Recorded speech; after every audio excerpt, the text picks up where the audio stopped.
yes ene oba now di omo ebedi nkomo a womo ebeboa na afi womo numbers no on 0543 oh my god mobia no wonsa ebeka eye opposition in adroni bi na watimi atobi ayusu anope syphilis gonorrhea ana eha wadwen pressure ewo so ana stroke ana di wabedru baby a wadwen afi wo ho a aya wonya tinkase osisi no emu ewe emu eye wo japa ni nyina no eye challenges a ewo ho na edru baby na immune system no enye stronger pacho yare bia bo wa na account e de watch form anope imbuste ba Mr. 4 enro yenti pacho obesan so asori biem na redie na nkasa betimi akon e de atia yare dom nyina anope bora herbal shops ahodo ni nyina mu na obenya imbuste no ni bi ato akwako yiso open the dodo mo tu a pacho fro wo mo on 02462084 wow pa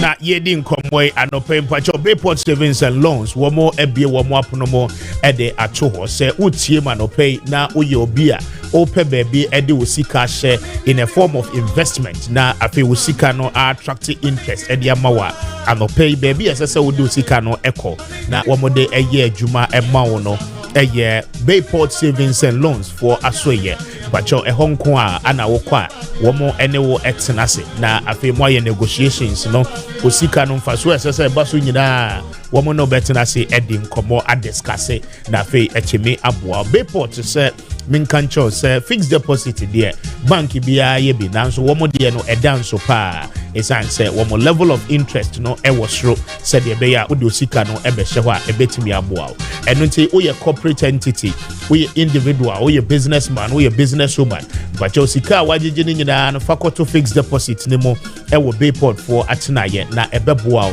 enkase 91 days no enso 182 days no enso ana 365 days no enso no na wanya mfaso bebre ewo osika no anope ko Bayport branch bia woni mo Ghana ha ba bia na ko na woni wo mo enkonkodi nkomo bacho o nkran a obekọ ATTC school no enchen pe ewo kokomilimle ewo nkran ha eho ana obehu office kesepa no na woni wo mo enkodi nkomo emfri ho anope Bayport adaroma bra na bebo osika no ho emo ho wo mo de beye adwuma aboa ewo sa kwan ne so wo mo numbers no eye 0245 153283 0245-153283 and after 0263-007-922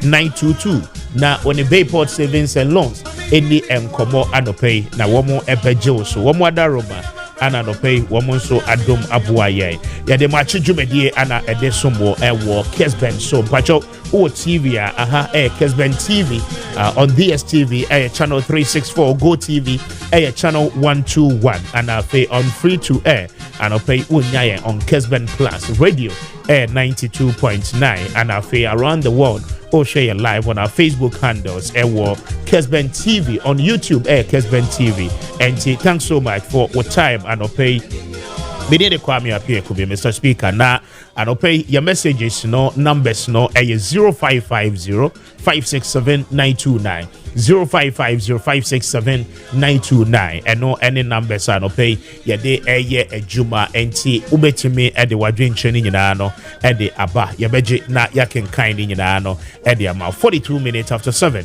Kessben. Now there is a growing trend ekoso say ewo o my Ghana mu na ha adwen bebre enti anope yene o ebedi ho enkomo the use of drugs in our country is causing a lot of havoc to the teeming youth on the street.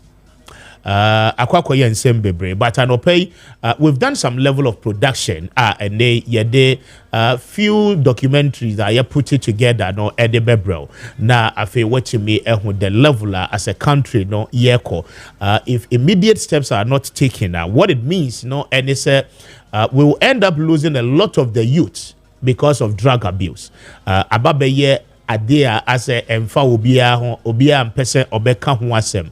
Now it is a danger we are dealing with ebeye kakrano. We are talking about the human resource of the nation ye lucy womo to drugs The question is that the government agencies are mandated by law in ensuring say saa niyema we yetimi ahwe na yabrena say certain drugs which are not supposed to be sold in the open glare of the public are because of sikapenti and Crawford eton, but we are unable to clamp down on that level of activities and Crawford engage in a lot of challenges as a country, and we'll take the opportunity, to position our minds on some of the things ACC. And we'll be bringing you those videos shortly. Na yene enim defo a wenim there e wasa nieba hono edi enkomo, especially people within the pharmaceutical industry, the Ghana Standards Authority, the Food and Drugs Authority, and then the police service.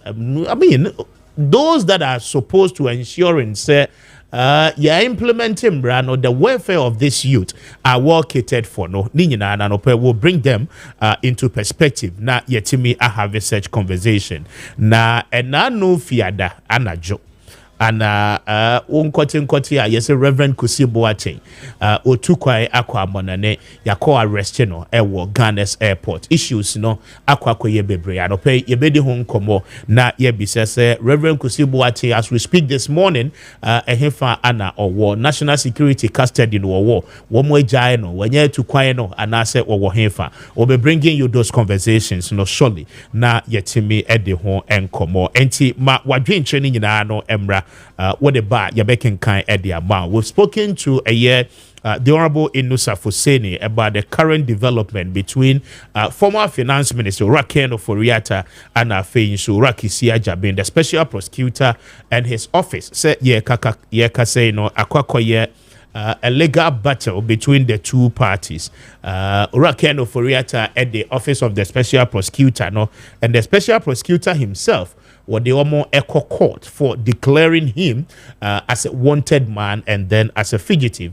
Now he goes further to state that single act of the office of the special prosecutor putting the day into disrepute. Ama say a dia or war wiasi nyina no sa dia OSP no a say the day na a say the integrity so, and then it makes it look more as if say or you'll be a pen kuntebu until say wababe ye juma say or mine photo samfo na ne juma abane ye na ene OSP say or penoma na be yin semano na wononso say ne ho dodono enti or wamanani a woji a yaresano na be kwakoba ne say upon komo a womo edini nyina no yet the special prosecutor goes ahead to declare him as a fugitive. He believes say a deliberate nida ho say OSP epese or saying the day enti or the court say court enhwe na womo enkabi emfama Now these conversations quite interesting because anopeya yeka say the OSP so issue statement. The statement ni nyina ato fa bomu no and say wono de wojina mraso ana ode nejuma and Ghana mranso ema ne kwan say or hwehwew anywhere the nkomo at any point in time na onhu baby a wo in fact we invite you a wo ma onhu kwan bia so be declare say o ye wanted na afei baby a wo bia no watimi any Interpol for edi nkita ho said ye be ya wo mo ebetimi edi wa bepie mu ewo o my Ghana mu now OSP no ma yeti ase say penkomo a wo mo any ora kind of Foriata I have it so far washo mobo say by 2nd of June na wetimi ababe piemo ewo o my Ghana for that reason 2nd June eso na ora kind of Foriata ma he will still go ahead and declare him as a wanted man and then when it comes to that point we'll be making sure say on a Interpol aye juma to bring a kind of Foriata back into the jurisdiction. Now, Safin wa joining yenia. Mamin kind statement amount surely once again na afi hu baby asan komo we a free air by any baby eko akwa kosi. Or say the office of the special prosecutor acknowledges a lawsuit filed by Kenneth Nana Yao Ofori Atta contesting the OSP's prior declaration that he was a wanted person and a fugitive from justice. Mr. Ofori Atta formally requested the OSP to remove his name from the OSP's list of wanted persons with assurance to the OSP that he will he would make himself available for questioning on a definite date. The OSP, in good faith and on the basis of Mr. Oforiatta's assurance, granted his request and removed his name from the OSP's list of wanted persons, pending his personal attendance at the office of the OSP at a definite date. Mr. Oforiatta is mandatorily required to appear in person before the OSP on 2nd June 2025. If Mr. Oforiatta fails to attend to the OSP on the scheduled date, he shall be re-entered onto the OSP's list of wanted persons, and the OSP shall consider him a fugitive from justice, whereupon the OSP will cause the issuance of an Interpol red notice in his regard, and also cause the initiation of extradition proceedings in any jurisdiction in which he may find himself.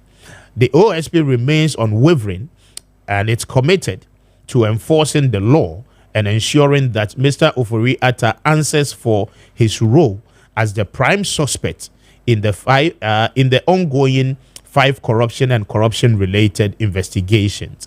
And this statement, was signed by the special prosecutor himself, Orakisi Ajabe, and the all Kenyano, and he said, Enkomodia koso, yes, but it got to a point when we declare Mr. Oforiatta wanted Mr. Oforiatta nankasa etro ye edema OSP said why available say obeba by the 2nd of June. For that reason, or say OSP ebeyi ni dia or the ato wanted list so no edie free. So now OSP eka kosi say based on sankita hudia a course between womo any Mr. Oforiatta and no eka ho bi na womo gina so a ene said na womo a list and say or wanted person womo yi ni din a free wanted list eso. Now OSP eka kosi say Mr. Oforiatta akase obeba na oni OSP ababedi nkomo by 2nd June se wa ma OSP ebesan so ato akoso se ni din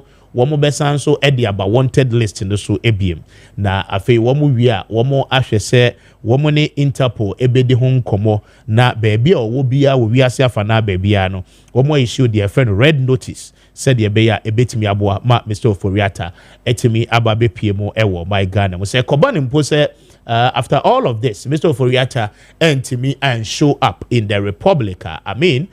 One more ebe making sure say expedition processes are one more ebe take to ensuring a trial of Mr. Oforiatta after a very good investigation. One more ebe timi and that taking na affair timi aboa ama nhwehwe mo no any prosecution mapa timi akoso. Now this is what the OSP has said in a statement anope the 17th of March. One more etimi ede ababetuja. Now it looks quite interesting because it doesn't look say anytime soon no san komo we nyina no ebetimi aba na wie, and we're going to have that discussion shortly na yene nimdefo no ede ho enkomo. So stay with us. Your number is 0550567 929 0550567 929 and no any numbers I no pay your day a juma. Now reports you got tonight. Good report, Maakye. Yeah, Kwame Jusu. Bibia wako. Nyamia dumara kwa Kwame bibia wako. Weekend ne ko. Nyamia dum ekoye pa. I like your outfit. Hey, that katache free fan ho ye. Oh sure. Hey. Edi do ade ayame no. Why? Yo, that katache say do ayame. Na Kwame share branche we. Wa bono nyoma. Why? Rap father. Oh sir. O se kache senior man se me chia no. Na senior man ma me kwan na me na office be chia de keke. Etu adama o to say o ma me ho kwan ya baba be chia. I see. Na Kwame asem bi koso of this country ya hwe ya e di asem beba. Okay. Se wa wo to pa last year under review. Yeah. And no be pa na what this country a. Wa fi se a GD pa wan kasa. I said the rougher than a Kempaluta. Makoma, no, yes. Aha. I don't know name the pa. Aha, na Kwame. Eti e kwa Ghana Music Awards. Na fi se sa de ya nominate na ya nominate Makoma. U fi se de ne o. Oh how? Everyone is any nominate. Most popular song ni bibia. Kwame makwa ya ma nominate. Abra e beat the requirement. The criteria. The criteria ni na Kwame. Oh, are they?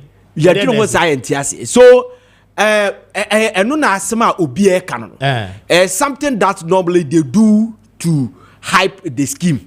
Yeah, you understand? You see obia what they do magidi say wenya nomination cry na category na say ye dey omo question ni am for wenya nomination cry Kwame.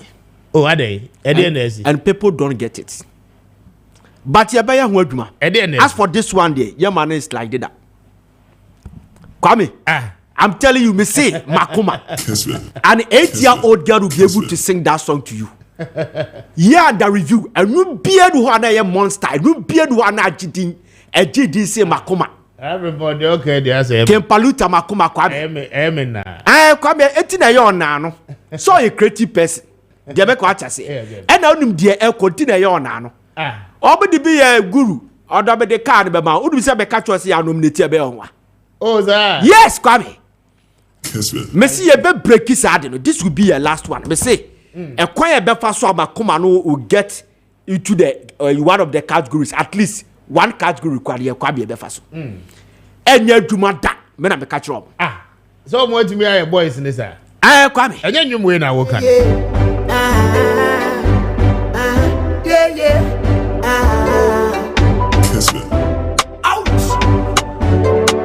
Baluta ye, it's the baluta ye. Go ye mama, where ye go ye mama. The guy Johnny was where ye go ye mama. Boys in cope, over to you nice. Everybody, what one nominating you? Kwame. Na me say Kwame, take it from me. Hey, grown up. Your mama famu near the upper some you. When you music awards Ghana, where your Ghana music awards.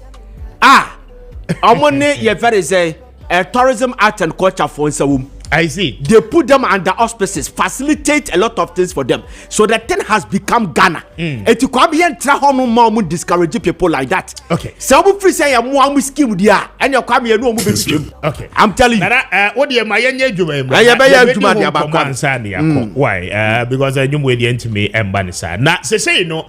Now I wouldn't be a friend of red. I wouldn't red. I'm in red. 225. Wouldn't red. No. I've been red. Pa. I am very unfortunate. Say boys, no say woman in red. Now one more to agusua. Now you can't him red. Now it signifies a lot. Interpretation and meanings, a dose. Okay. Why wouldn't him red and so I'm copying mpacho because who are any papa. But I mean, conversation, no, we need to have it. Mene Dr. Harry Amweni Ochre any enkomo emra wono eye deputy executive secretary at the Pharmaceutical Society of Ghana na anope mene no any enkomo. Doc, otemenka good morning. Pacho Kessben sunimpom te saying. Good morning no nyame adom na monse. Erade adom benso me ho ye. Na Doc, first of all, yeda sesa anope waje so. Na wunim red there. Share the vision say Ghana Nibia in red. Now a new trend here about so recently to minimum red car. Unim red. Interestingly, na edientia red no ababeye a popular phrase. Unim red. I mean that phrase. Dientia ababeye popular. Now the popularity no is not on the positive side, but rather no on a negative side. Majority of our youth no atuegusua womo abuse drugs Now first of all, you can't win him red now. Drugs be falling within the component of abuse youth engaging in say.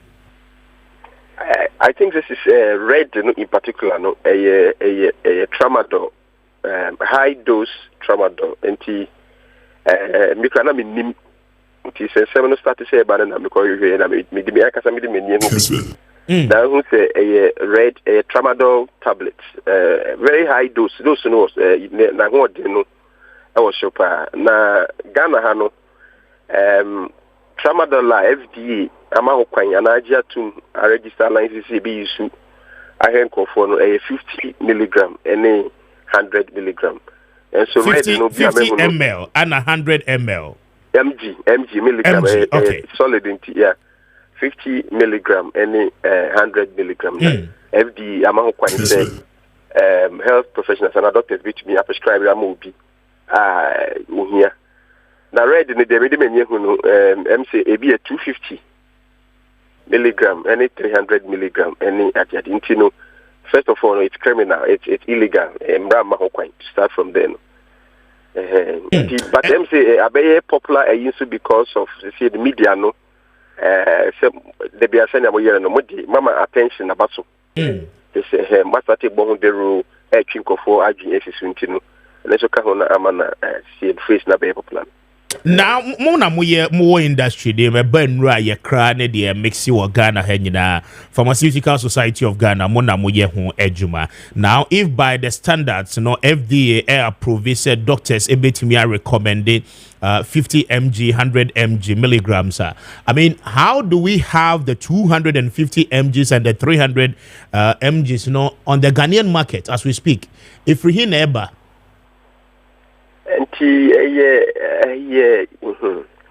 But that's a regulatory challenge. And bodies, porosity kakra where bodies in I mean, basically, and one issue, regulation issues. And acquire Mofaso, it's a criminal enterprise. Or maybe I know so. They are saying the Paboni will be better. Loophole be a system minimum so at the year do a whole cartel. And say the way the whole world, everyone will be arguing. I could call very hard drugs to say cocaine that they no bar from no. And go for air do when you see the fire drain course be breed. The everyone said no, and it's a opioid and a drug and go for to me abuse addictive, but attention call very hard ones and I to say go for say okay and they farm now, and so people just want to make money out of to the detriment of the youth and our can. Felice a big regulatory lapses in our system and your ports your entry points and you're so tight in a manner we need abba. Yes, I'm aware in abba, but the most important thing yes I mean, mukra most of you and the licenses are more important rono edeba. Those facilities and so I work capacity to produce drugs in Ghana and so internally one more produce to be. Now, as a society, what is your role in ensuring that more members in one more aircraft ebano is of certain standards, I mean, and may cause havoc to the society because boys see any at the free chemical shops, pharmacies, any I mean one more a turn on the black market near the end. And what has been the society's role? Yo, midasi inti when buy no they are sort of me so be between me can I say I don't want to use the word evidence here, but they are sort of from now. Impended on a pharmacy per se, and Omunya and drone free. On the black market. I mean, every healthcare professional, every pharmacist, unless a very quack pharmacist now will be 250 milligrams of tramadol.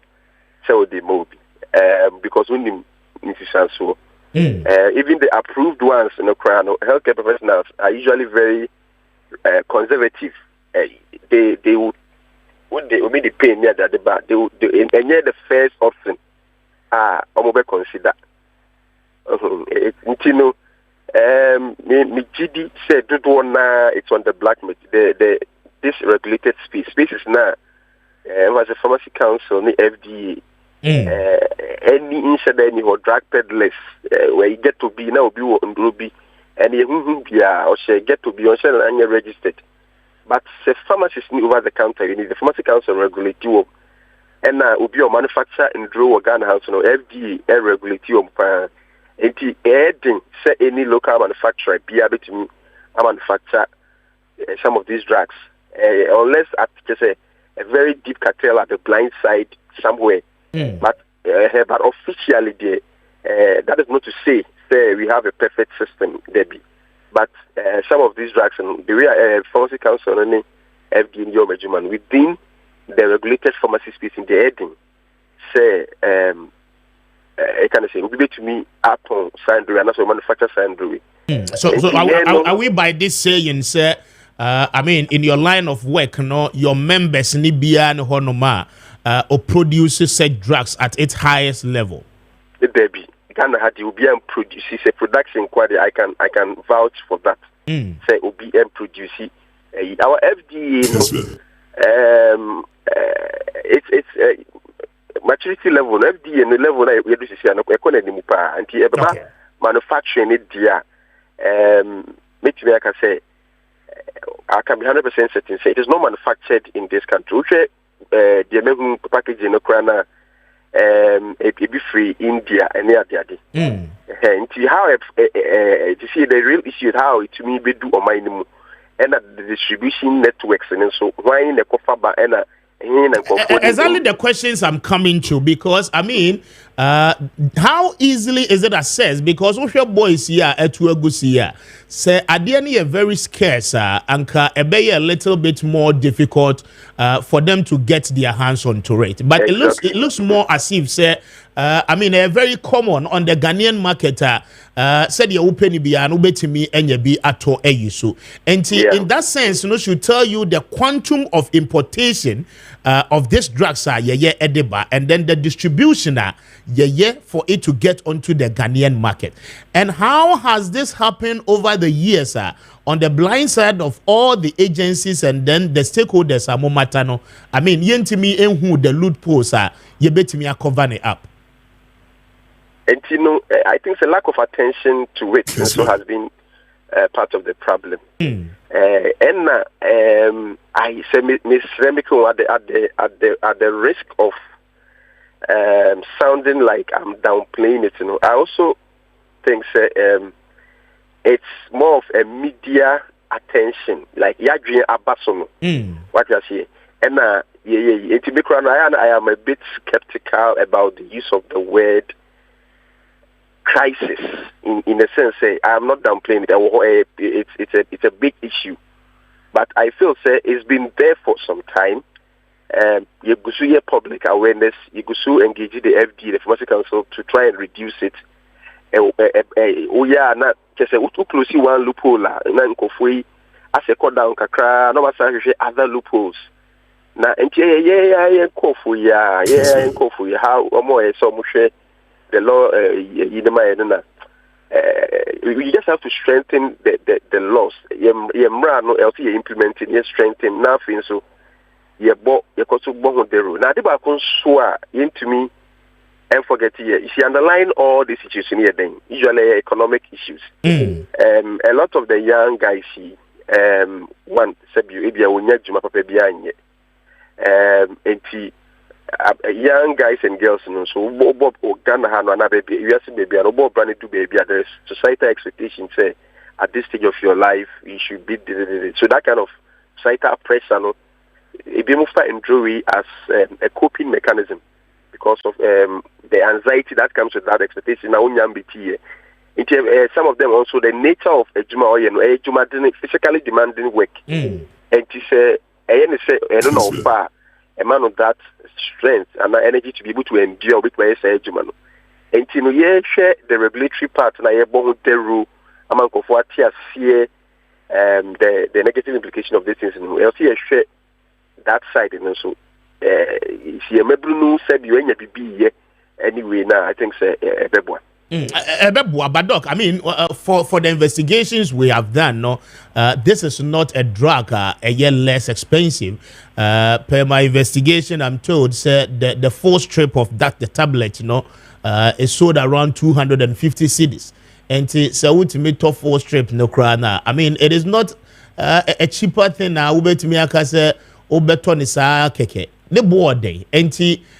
So Juma Crown now person for the year. Then it means that Usika Wunya Anna will waste it, right? Unfortunately, yeah. Because addictive. And to say if I say may start to me 550 milligram. It to be mammy, sir, or Dane and Mitimidi. With time and 550 milligram it do baby. Really finished middle rapid tolerance. It be 50 milligram no. Into me, Boame. This me increasing 100. To go gradually that may community me do stage bi no na say me drone ni me honam a me feel okay the friend withdrawal symptoms no it just say well last 10 years that won't did crowd the faculty because what be so hooked onto it so without it you virtually cannot do anything. Ti do na mo abusing in so me do start stage na anybody more on feel okay.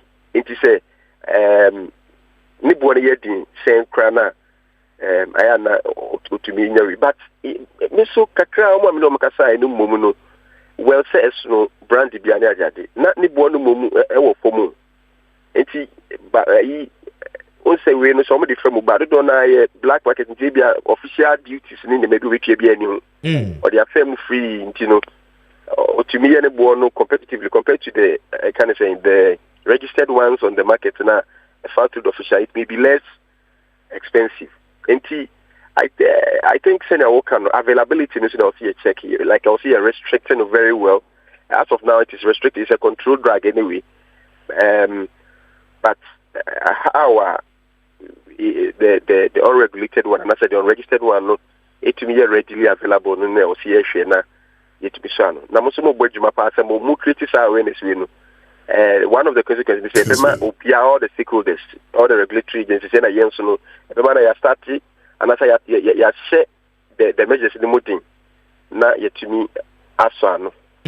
Now let's come to the most important part of this interview: tramadol, 250 milligram. Now, what component of chemicals and another element they put it together in having this drug? Now, why is it say? I mean. Boys no ever say no ya it me daisy or more to the extent say you lose full control of your whole self and the body itself. Oshe videos I me show on Facebook any TV so say I mean nipa no ever say na it more or less like what daisy on one can say jina hwa no we munashe without even knowing say I mean, we munashe and I said what tiashe. Obitimi jina baby for akosa said ye ni say or shekano PBS na just say new yasi nyina no stagnated. I mean, what is it? I was a draw way more a man nipa a behavior in this manner. Yo, and tramadol and kasano it belongs to a class of medications I have friend the opioids. Other drugs be if I say heroin and then morphine, ketidine, any other day. Or class of drugs in them. Now, and Druno as part of almost one of them side effects, and they say it may consider that drowsiness now or can wasm. Now, if you such as a boy, more abusing and you know, homofa. Tramadol na kasa offer no ebia wasande ndrofufo first no na coffee mix dey contain codeine codeine to see no FDA abani but no kra no in nim se no so muti but FDA abani all together coffee mixes containing codeine and you're officially available in no but still omonya bifa omo de frafra niema pa omonya bifa etina omo de afra omo de alcohol kakranso enti say omo ankasa wo omo cocktail of medications omo to mix it enti na say na kese wo already na kasa no tramadol name which me akose they will describe it but what are the other ones ebe and say side effect ni na enti no so kind of man even more dangerous no okay say it do baby to me ekose respiratory failure or respiratory depression. Just wahumi no wo airway no is depressed. Me who say me just say then you can die out of it. People actually die from these abuses as a result of respiratory depression. And just say they have their own combinations. Tramadol, alcohol, codeine, and normal miximixibia. Nancy could be cried say even glue. Yes, glue. Yes, glues and all that. So. Almost sniffy glue, no? Almost sniffy glue. Yes, the idea Pabway. In diesel, Socrano, there have been reports of immunity. Omonkasa, mix it. We say they are chemists on their own. Now, almost that because of that euphoria now, the initial euphoria and I say highness, now feeling of a initially. but a home so no a dog so born in the dog to change and it is half feeling up. Yes, but dogs so ne bi ne de he. Ebini say one addictive no enti ni jani yedin enti can say kwar so because so afa desa ofa number 1 ahokeka one common thing. Number 2 it affects your coordination movement, your mental faculty and your mental awareness and your control over one kasa body no so better respiratory depression, constipation, so heart-related issues have been reported in some people. Any effect be very and your serious. These are even the common ones, but the most serious one, or respiration, and I will me a bit to me. I see. And unfortunately, most of the youth, Atia Gusua, one more say. Now, in wrapping up with you, going forward, say you raising the advocacy and the attention on this, Pharmaceutical Society of Ghana, what will be your role? Dear Namobeye henceforth. Yeah, that's it. So, okay, about here, issue they can buy there was an issue about the importation of opioid recently in some illegal opioid be. Reach out to the Ministry of Health. What I say. So you could show it didn't come out. Very soon, I'm sure the Ministry will come out and all other stakeholders will come out with a very comprehensive plan. But in the meantime,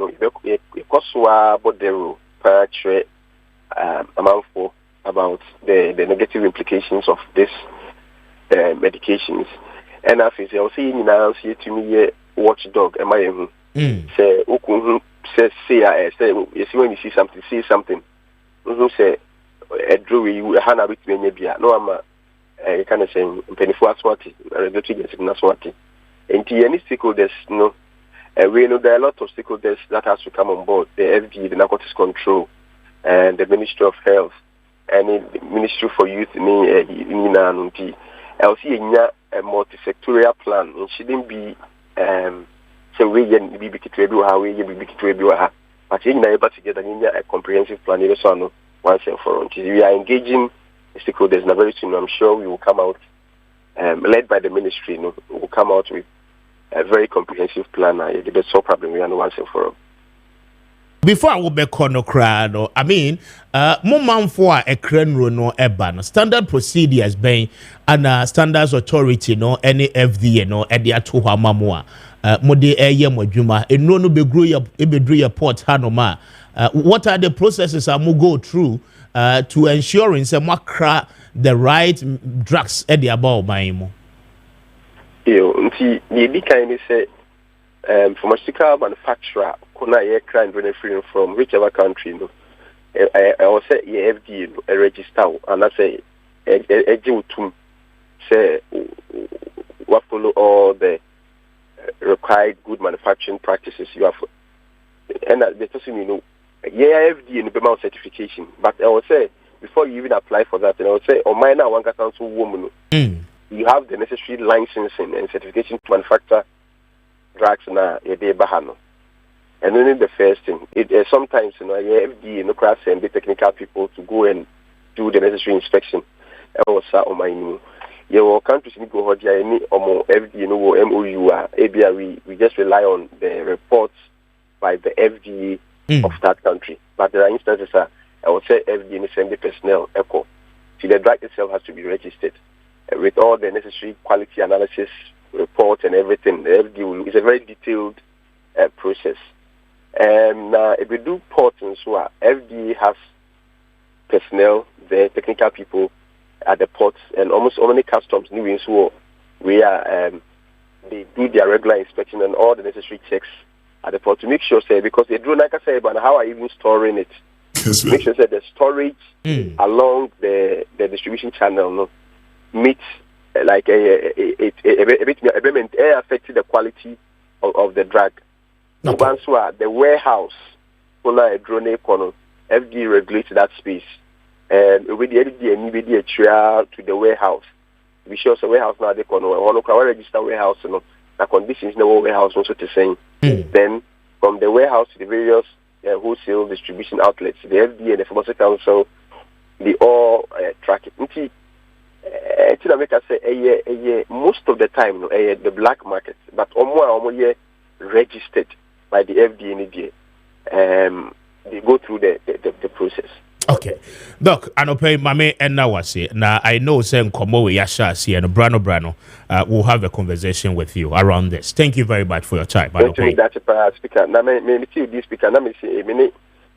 Honorable back in the meeting command of prayer and I say. I am the speaker of the airwaves, Doc. I'm grateful. And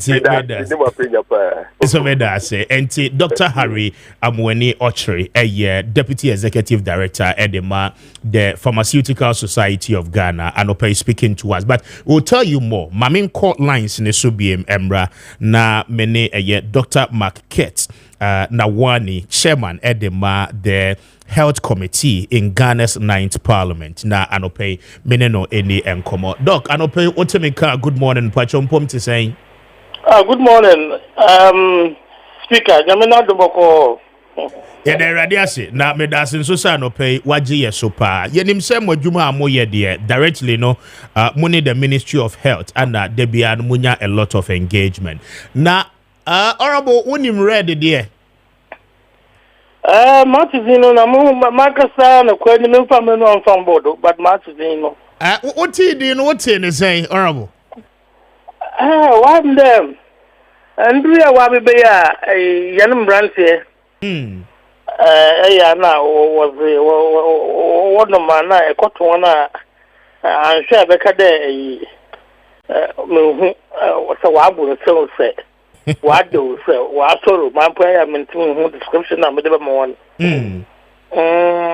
but ya na when ebinom so obo mo we edwuma ebinom so say eno man na afizi agogo kra the truth is that they say sadie say yemabuno dodona.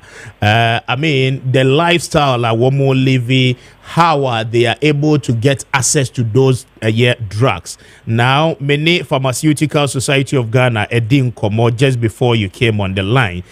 They have said by regulation and by standards, what me a ton as a medical practitioner and as a pharmacist, what me are recommending 100 mg, which is 100 milligram. Now people are taking as high as 200 milligram, 300 milligram. Once we have regulatory bodies, as I say, ensure banned, it will not get onto the shores of our country. Say Ababe Tomonim as a committee. I mean, what are you doing about this? Okay, you meeting can Maakye Kessben TV Ashafo. Na Makade Oyazia Oho Yampa Damundria Kofunyumi Oyende no Shase. Mbribi Bayna, you won't also behavior at the same time. If you don't pumpuna a panza wobble. Petty the number. I conformable panza naze, no I high. Now, no Torador, no Mina Bay. Now, Tramor, why a Tramor and so accident, the man Irunenka. Yes. Also Bay. But ye carry out education. Manko Forty, I say, the Tramor send them over 100 milligrams, 200 or 250 milligrams, also, no. Now, Kofuti, I said, the demon do no or say in Pano. Now, why some so was the food be the Abba? Ma, milking, red hurricane, a beer may matter, but up to now, I answer me who be. And to the do for the back. Ma, no, some other countries, India, Nazina was a bit to Hoba. A bit of those also, Tabenda door, Abani, Caruso Pro door. Is in Bebre. Now, the home the Demondry and Dra, I put there. You use the treatment at some doses. oyendra obotima aboni power kwambido nemom tutu na ye use no na akwanfe na ode fado na ye use no onya de yidido na tutu oyeda ba country no mu no wam de obu tutu a ayarefo Ghana ha wohia okay enti ma adum demundu no so a ma men kan chiro ayaza oba be say wa abo say edwuma bia edwuma no or be say na say o friend dem adum do so a asa so my very high but later on enya ade o friend depressive effects why the we anum bia wonu anje bi another anum bia entimi yehwe anum susu bum pa da hodama why dem ma wonu okum why dem ma ajiwa hum pa onsidu ye okay shede sa no mo brodum pa betimenya ade akokoma enti oye de yehwe ye kare ye ko na ye le fadam kware do a na wa san so wa san eduru kakra another wa san dem do no wodi nyanum wala aba different kakra but the effect is the same effect is the say yembabu no enti oide ye na say ye be ye hu bibia ya ye enti as health committee statement on the floor of Parliament. Okay. Refer case them tell na when you form a health committee no to refer my ministries no. But health committee will form a by 1 week and after na ya to yanyamana ya tinase. Na ya hishim ya bobo ni ya she. Kwana oile efado. Na this should them kwana offer the bagana hano. First and foremost, or you do order one man, order in a particular dosage approved by FDA. The quantities also about or they carry out research. You do you use for Ghana, both at the hospitals and possibly the mental facilities. You do it here. Na say you be import into Ghana hampa mama on board do na ye here no na odi ye so edibi wa what's the young use for Ghana ha but a man of female ba they have not approved it no then baby of female ba no approve na anyen Ghana for the yes ya jatim there oboboa it the FDA na no standard board now, no. They have to sit up. Now, when the port authorities also wash no kasa, because some of these things they don't come through the legal routes. What the city yamen no ababa do Ghana ha, you find the water emo na oshim. Another water weeks, another baby dama arba Ghana ha. No was once what that was him. Odruha, what kind of could no that was a baby. Now after from there, no after supplying the system no more. Until we have to work with both the Ministry of Health, FDA, standard boards, young port authorities, no. The port authorities in the members are not there. In fact, the practical Ministry of Interior problem. Okay. Because customs now or there, you know, how to get them out of this country. Because your idea say that's not bank there. You get the consumers. Now it's on the high side, and it looks as if accessibility quite easy. And obianya na I mean offer to understand say one no man na daisy wujina fa kosa meanwhile no in your mind you say be a wudwane kra.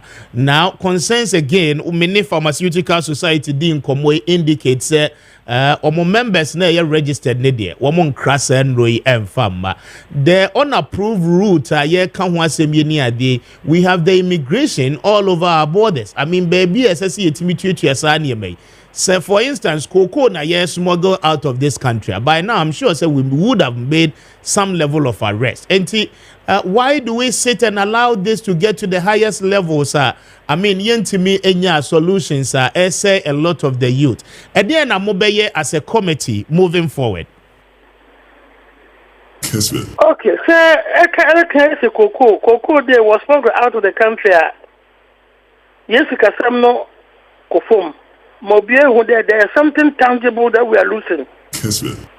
Something measurable that we are losing. But in Ria, most often, upper health, not only investments to assist in our health. Even people sitting down in very good positions in Ghana. I want to say, or a bit or from Kakra. Because America, no other yabakao. No, your immigration authorities na yan service of no. When what you answer there, health is wealth. That's a health is wealth. Let's see, I show you the yan babun. Where yan dachi. Or there way productive. Yes, and then we are losing the human resource as well. Very good. Human resource, you lose one them now. Yes. Now, one of them, as you now say, one of the Shiana, one Bibia, Jumaye, Nina Kofoma. Then where are we going as a nation? So we need resources. And the punishment should be punitive. Obia, what about there? All from them do not there. What's the Bagana? The punishment should be punitive. Or the punishment or sure. Now, or deterrent to those who are involved in that business. Very well. As a nation, we should continue with our education too. Because education, a group business, hospital, this element trauma, or transfer there. Tell me and on how much. What is another system? They 50 milligrams and 100 milligrams. Above walker crab, but man no more. And no 5 days and 10 days. Thanks to Brabham. So, the Bakura hospital. And since they watch it from Moon, my sister, one day, per use Tramora, most people are educated, except those who are addicted to it. But a lot of people are educated about it. Now, for the injuries who have about basa red, blue, abadi, basa. But finally, to wrap it up with you, do we have the assurances of Honorable Nawani, say, during your tenure as chairman of the Health Committee in Parliament, ube making sure say one of committee members ne be champion side way just to cramp it down and then to make sure say we do away with it in our system. Do we have that level of assurance from you as the chairperson of the committee? Oh yes. We are going to push very, very hard on this issue. We are going to make sure that young ports, young borders, some specialists be in the identification of some of these medications. Now you better sensitize also against the entry of these medications. Yamin Charlie, the men do one or Ghana. Take care of the baby number. Young dollars can or created to be baby as a for them. The dollars now from my head talk, or further than the Mundruno. Yes. Yes. So we should be ready to fight it. We are ready as a committee to sensitize the implementing wing of government, that's the executive wing. Yes, the Ministry of Health, for them to act on their agencies. Pharmacy councils have to come out with their part too. They also need to educate the public. and take charge of the education of the public. Very well. And all other, should be a multi-sectorial approach to the fight against this menace. Doc, I'm grateful. I mean, now I say, Papa. You must be brave. Very well. Nyabin and Dr. Maakye Nawani, chairman of the Health Committee in Ghana's Parliament. Menino Eddie and Komo, bringing us to exactly 33 minutes after 8. Hi, Kessben 92.9. Yabebo videos, na yamuwetie na wetibi action. But hey, that report. Mamin Kasem Che Ghana for. You see, Sanya we na ya na mami dwano. Sanya we. One say asemba ni edi ho nkoma na state agencies na yedi o man ni sikatua wo mo kan. Eh, momfa camera ni ntumi so na menka asem tre FDA for no. Why? Na remember, sa asemba ni e ka ho asem. Na we need the agencies and their heads to take full responsibility. Na wo mu dwane free ho. That's true. How do we build a country like this? Not reporting. Amos, for me, 2 TV no so na men kasem trewo. How do we build a country in this manner? Sir, we've established institutions, sir. Woman they are mandated. What you say? I'm reading the mandate of the Food and Drugs Authority, and I'll put it on record. And draw me producers a fair woman. And before they will come here and make noise, they must know. And draw me producers a fair woman so ready so bekasa. Okay? I wanted to confirm it myself. And opaya yedi nkomo ya yese production yasi yano. FDA for no stay woman so ready so bekasa e dia fasa ansem way. Are we in a serious country? Serious jurisdiction ben na yebe wo mu a. Na friend what's the office? Our port how? What you say? And you may be a yen nro free hall baby and your office is there to check and monitor. Kwana ko check the chief executive for FDA. Na her salary or general sumi. As anybody they don't want to talk about it. They don't want to respond. We are now investigation. Hey, more investigation What we are telling you is that you today say Moses said no way mumma approvals. Send from Pharmacological. Yet you know money moya aware say eba. Send them unapproved route to so cry neighbor. Na remember enti FDA for no Ghana han. One more person mo try say mimi one person try say one in the team of staff. They never know say tramon near the no ready ne wan no. People are abusing it in this country. They want to tell us what monya aware. It is a one where crowd the media no draw my attention to it. Now what you here? Yeah, Chimwadri the CISO said these are the current happenings, sir.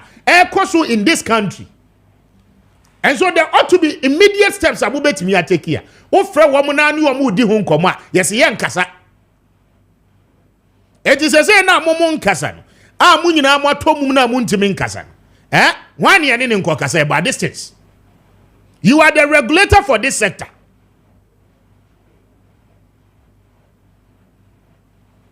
Hey, young corners are feel with you. Now, report my young country woman are feel with young corners are.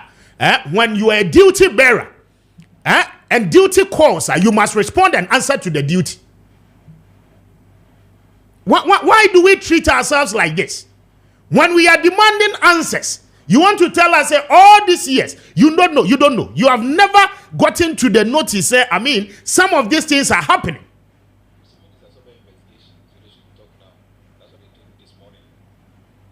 Minister no or a regulator. Hey, Richard, minister no? Regulator. Minto can I didn't back ministry. Why a regulator? Why should the FDA be there? The Food and Drugs Authority. DNT assessor mo mutena ho. Minister Akando unnecessary obey investigation and sana what me speaking on the matter. What are you telling us? What country do we live in like this? Now Kwabena Minta Kano or a health expert. Yeah, equipment and resources are Yama FDA. No, Kwabena Minta Kano as a minister will cross our resources. Nibi. The constitutional powers and mandate. Any act establishing mono to me Yama as an agency. No, Kwabena Minta Kano Grebiana. His only is to formulate policies and make sure the central government policies near there govern on the health sector. No, one way to me I implement it. You are failing to do your work and you expect the health minister. So we know the Bible said you manage the amount. And people are seated at FDA, we pay them. I can't tell you the emoji. But when it comes to answering to responsibilities, then you'll be shying away and be running away from it. Why? Why do we treat ourselves like this? So if you want us to believe, say, you're illegal, okay? Then it means that your mandate na kasan mother mo juma ne so mo nya adwuma bia wokru. Enene me wo marketing nyina na African Posiga enye papa.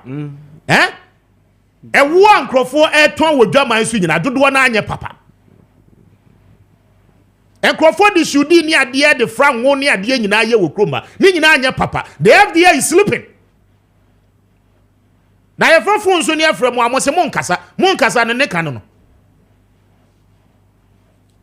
Na remember wo mo nkasa ne se yenko bisa wan. Wan ne ne nko kasa. Who is to respond to us? You see, these are the kind of leadership you want as a country. Investigation, investigation, investigate. You know them, baby, and running free, baby, you know. Don't deceive yourself, mama, mo nada mo. Baby and running free, baby, amuni. Moya aware. More all the information. Arrest the people. Why are people abusing these drugs? And we are wasting our human resource. And I'm not doing you say and Crawford and Nomney and Crawford. Woman said down court school, so they don't matter. Aye. That is the mentality. Aye, it's true. Or your mercy need no offer tramadona. What Gina dance na wo go concrete na wo try. And phobia. Driver ni now. Or your driver need no offer tramador. And or they driving to phobia. Or China said drivers in one ababe. Yay, or China said mercy for anywhere. Wunya sika ni say tam. Na wo besi wo dina. One hour more than you brace no bibi ya wo beso. Why do we behave like ostriches? As a responsibility be ni yeso. Ye gina port ho kakra na avempon. Ye gina port ho ne ma ne ba ne expect we no ano no ye nya hwebiem. We don't care about anything happening in this country. One kasa hwe video ya no pay wo hwe wo TV so na hwe se nipa Ghana mabunu ana eye de eye no. Just watch. Woman friend na Daisy woman, they don't have control of their mental faculty. They are unable to do anything. Nyonko mercy ni on African mercy ni ana wo kura your friend say chisel right wo ye adwuma so hwe said you what Daisy away why dead wo ye no hwe nye hwe said you why and you are a chief executive for the drugs authority. Such a beautiful girl. Hwe emkwala abuses and rowing in the next first lead. And Yankasa until we bring it up as media houses. FDA Nankasa Kram make attempt to be as a more resi campaign against Anyamawi. Akoda oba ababawa said you war abuse drugs in a said you na brabo ebekwa akosi. Your framosi animo bekasa mo se monkasa. I mean, how do we behave in a country like this? Where on your corner African what a trotro mode or the trotro, Anna what fair drone, Anna what daisy, Anna one more at a trotro no air nesifo. One control, well, losing self control, not Jane Okra when him baby and up, or quite funny a fasa. And these are the things we are sitting back and watching. I mean, we are seeing, say, Adiane Koso, yet nobody is taking responsibility for it. And yet you have a my musaje de. Yet you have a casa or my mude.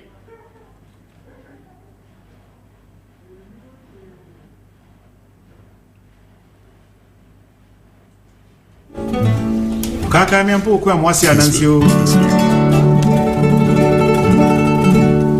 Mitro kaka mi o minro kaka mi o. The front one kasa ne ka wasem wa ha. Eme ha obia o eme ye obia sum dede bia bia mu.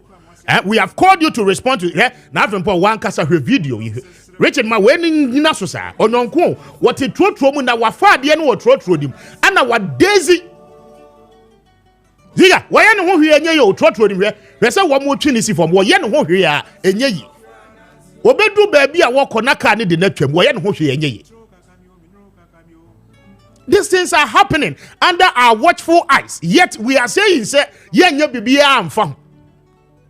Enti your country, we allow the evil to foster. One more claim say ye illegal, one more crane row way de ban. Now report, enti one more crowd body new musika, enti your mind is want to me nya hwe mfa ho. Enti san crofo ne nkoso kram famra, enya musika no mo sen crofo ma. I mean, why? Why do we live in a country of this manner?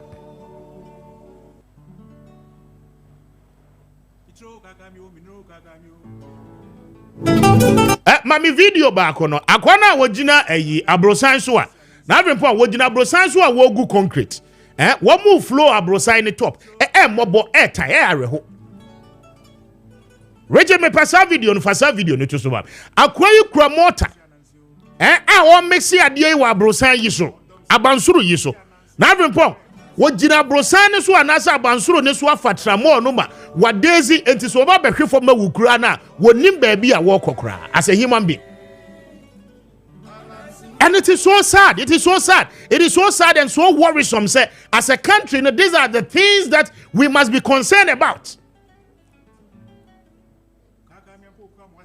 Yet yemfa na rembo dia ko yiye odi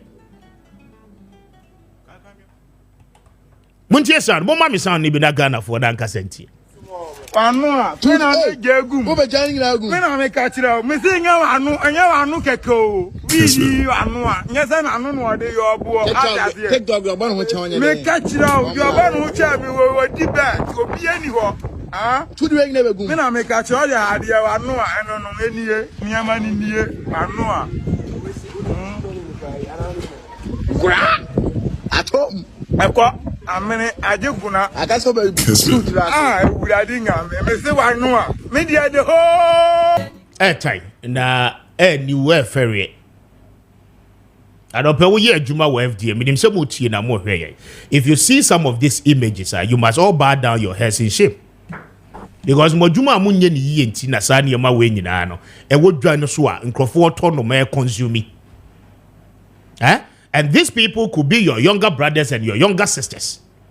Some your elderly brothers and sisters. You must bow down your heads in shame. Some monetary na ye adwuma yie. Na avempon ana ye clamp it down on some of these things. Asa ne ma we nyina against. Easy. And this is the labor force. This is the labor force. The mason, the trotro mates, the drivers. Na be bo wutie. Fitafo ni bi. Womo so womo no mo ye adwumaden. You see? Wo ye no ho hwe enye. Na be just watch. Wo ye no ho hwe a enye yi. Me share videos ni bi I was saddened. Aboso me nkromba no na be aboso me nkromba.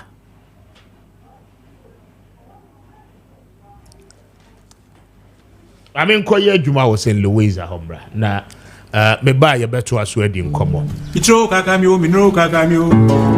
Na I report here. What the police station? Yachino. Oh, Richard Mami no ha. What the police station? Where the trauma do ayen. Oh, Moma honi ni na ho na me se me pe. Obi a yachino what the police station? Chese won fa hwe ho kra. Onim ba bia what kra. And this is the country we are building. The future is the future is for the youth, no any na wo hwe na no pe. 225. What was that inspector Netinechi? The future is for the youth. The future is for the youth. And nobody cares. Nobody cares. Nobody cares. Obi amfa we interest. Nobody. The omu here ni say womo de abosumi so mbedwo mo salaries na womo aware awo anya a beautiful family no mo aso mo makogu abroche nobody cares about you the street guy nobody we interest in you be interest etu be wo awu but then some full sentin ye yemra ehye in the society no giant crofo a womo ankasa de womo pe be ye de womo pe na remember wutie enti na ye hyehyemra setting up institutions said ye be ya obi amfa ne penye de ope. But those who are mandated by the same laws are not working. They are telling us they don't care about us. Woman fire, and to be woo. Enti ya hyehyemra ye de boy ho bra. Ama samra na create agencies. Ama agencies trotrometo. Na report trotrometa wo kwakotena ka mu akoye trotro adwuma o mate ni. Wo no made ne te se de wo num zuo.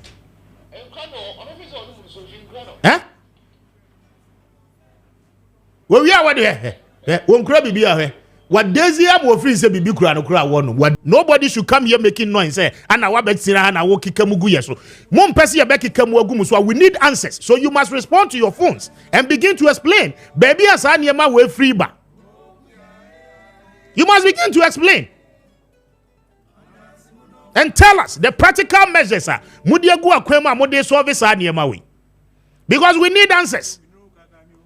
The youth are being wasted and you want us to keep quiet. You don't want us to talk about it. I am a Dr. Paul actually. Na me manakwa. Dr. Prince. Dr. Prince Fachemi. Na Doc Machiano pay. Yeah, media, Mr. Speaker. Na empomu boko there. Oh, nya media chain.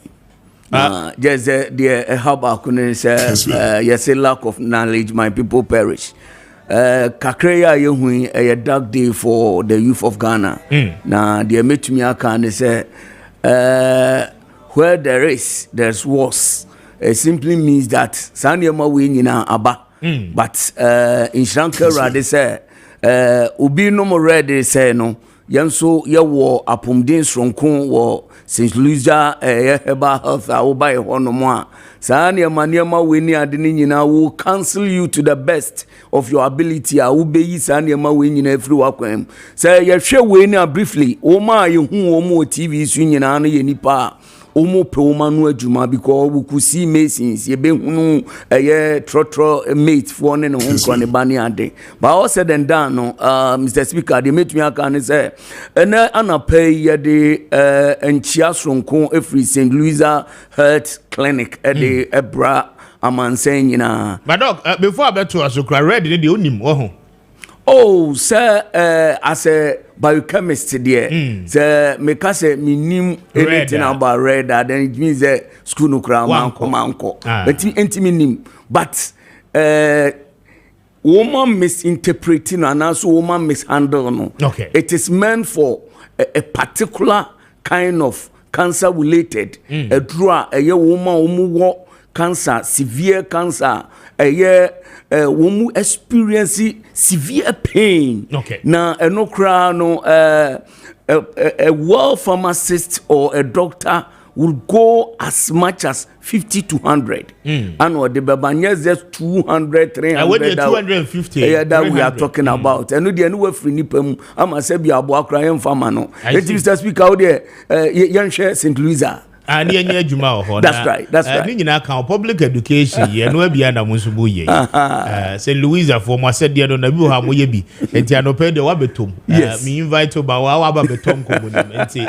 Na as I say, yeah, all right. But my union come more in free St. Louisa for Australia. Na and near my pair will no say we been so much to me solve what Momagana for no in one more baby Jim one in answer baba.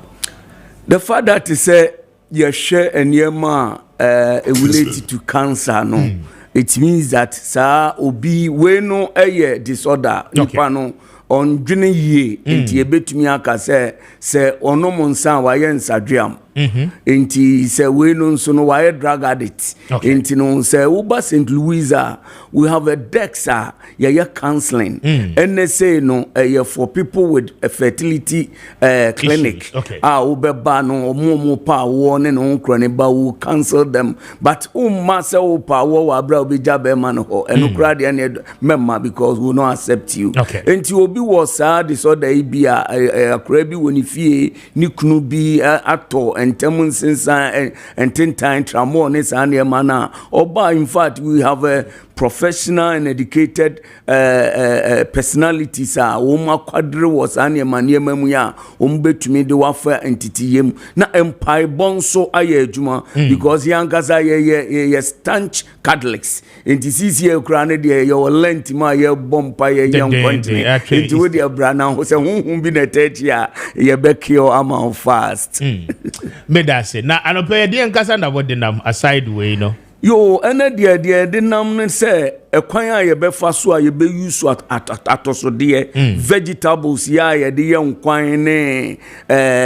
ye di bi no jollof ne bi bom pesie ne ho nkro ne ba no ye betumi de combat or prevent neuropathy. Enti ene no ye focus ni nyina se ye use niema ye nim ti sa atoso de e de asayare.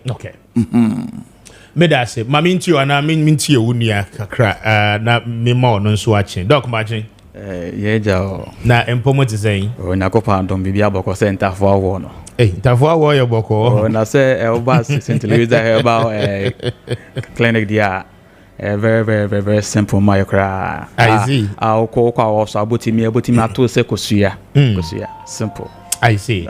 Mamintio, doc abo atoso dia ni so mamintio wo ho kakra. Mesan so abo no so no so bia. Okay. Kessben. My confused and Dr. Prince in Shasi. Okay, yo. Ti said you no make no atoso dia ne die. Yes. Adia ebua ema nipadua.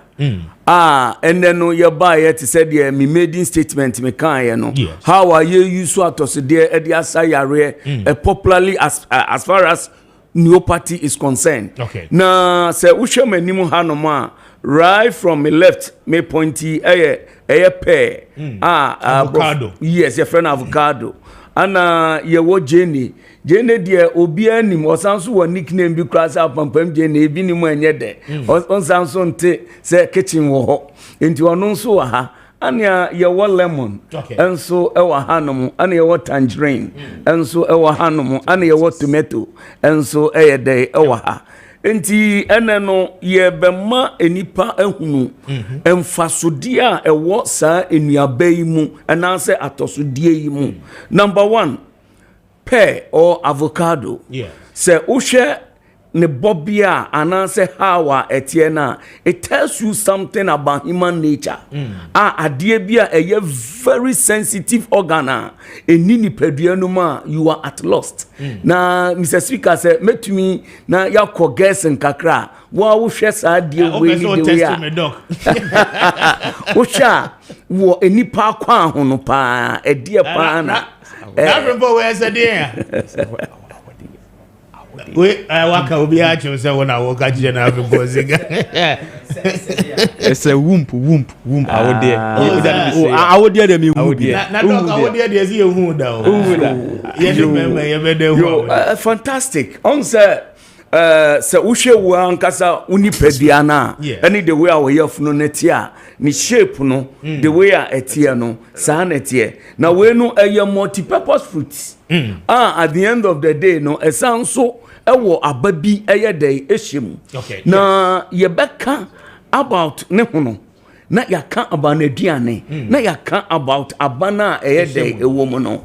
First and foremost, it will surprise you to know say entuntun ya da bia wori eye pe hono eye pe ya ne hono o dry na o de lemon eye lemon ya nso a ebi enie Dr. Salifu di amami and also no combine it together na what the match so na a dry one of course afenu baby on tuntum ni shebia obeko yes so he serve as a mosquito repellent no so bebo ama say bi owatumi anya a very good sleeper no so a part of say nipadua etumi ye de enya no nkade ye say sana no wahye wo fie ho eno ano no ana enam say eye natural ninti no entumi emfa code bia anye dey embrel na saniema we no ubehu ni ye no atiase ya je wa St. Louisa because they said last week me kind and say ye ni the first herbal clinic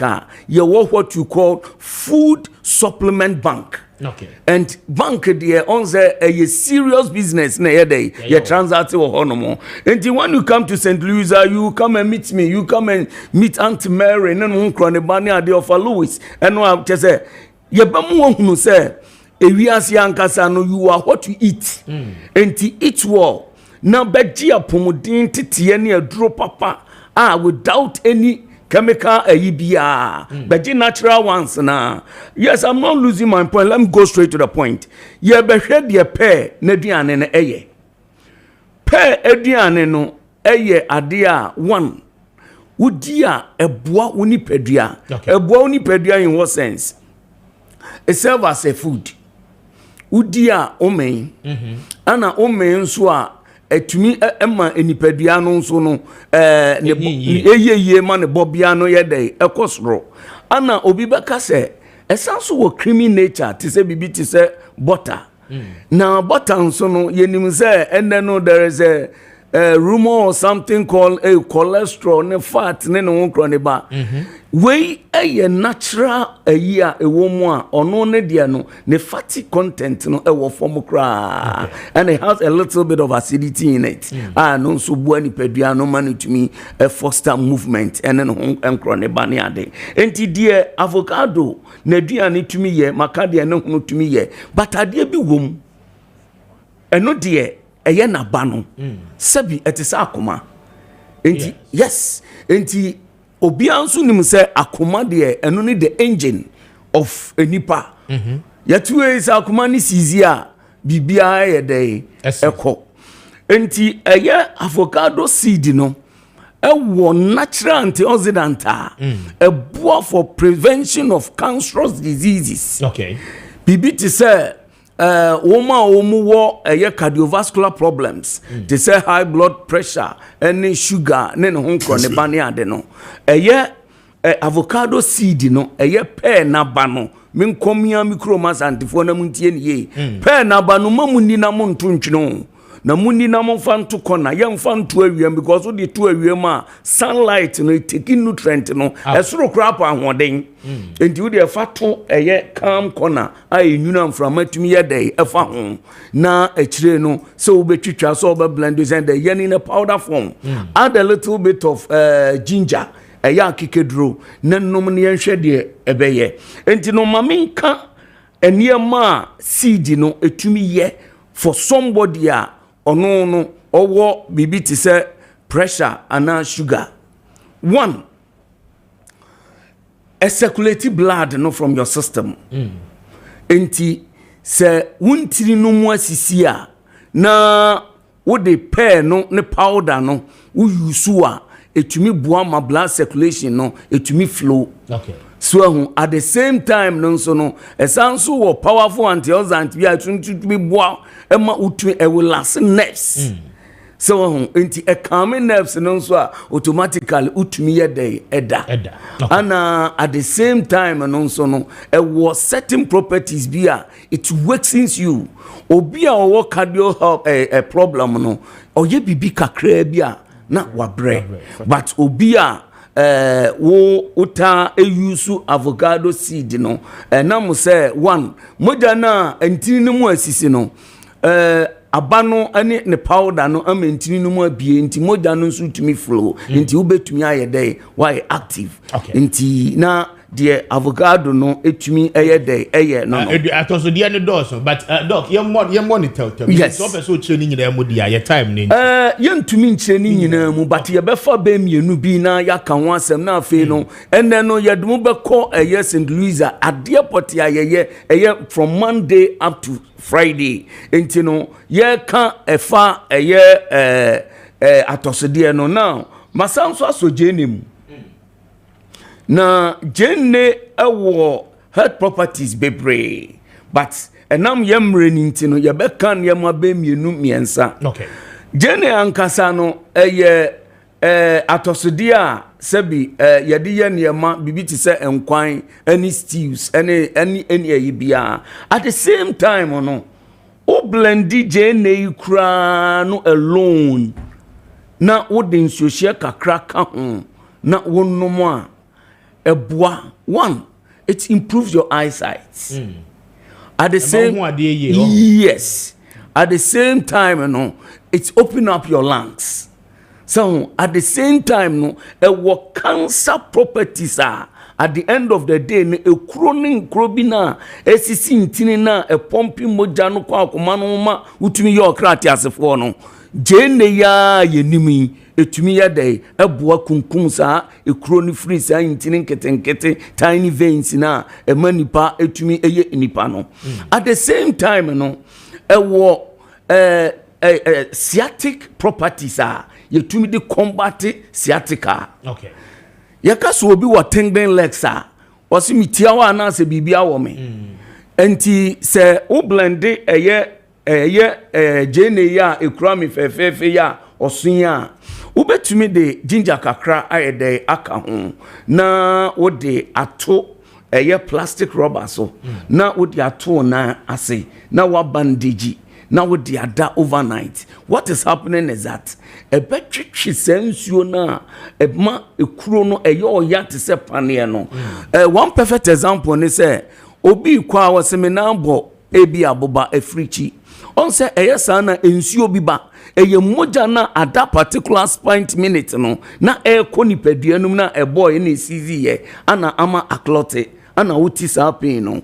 se uyusu onion a sa eniema ni nyina no ebetumi aka me na we ye ka no ye come wa St. Louisa because sabioka frache mi boho no na je se eniema bi wo ho no ma oba ye betumi a kire wo ye ama wanya so mfaso mo enti no you have no other option say obeba St. Louisa na yedu afa apomudin church papa mu ama won so no sibie wate asefo asase ya wotie wo betumi a live good ama wan so no wani ayede ajo ho doc na ka me baby show say new party no ye better ya prevent by lose as if say wafa to today ya wo chire mu nyina na wo chire mu me na kwan ya be fa so be ya adwuma be prevent certain things enti ma be mra salifo so na me misa ne say I mean say yetna ho ama new party no eba wi a nsunsuanso ni bi a ede ba no ene say okay nsunsuanso a say wo tena ho ma new party ni ba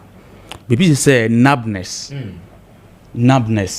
obi a house in say titiri anansi ache no obo say the nine ni na say emu se hye burning sensation and also tingling of our nerves inti say wotena ho na say neuropathy no eba system no mo numbness na the first time I will be say wo ya neuropathy okay yes. Thank you very much. Okay. Metwa so kakra free baby a Dr. Salifu the EDC here no.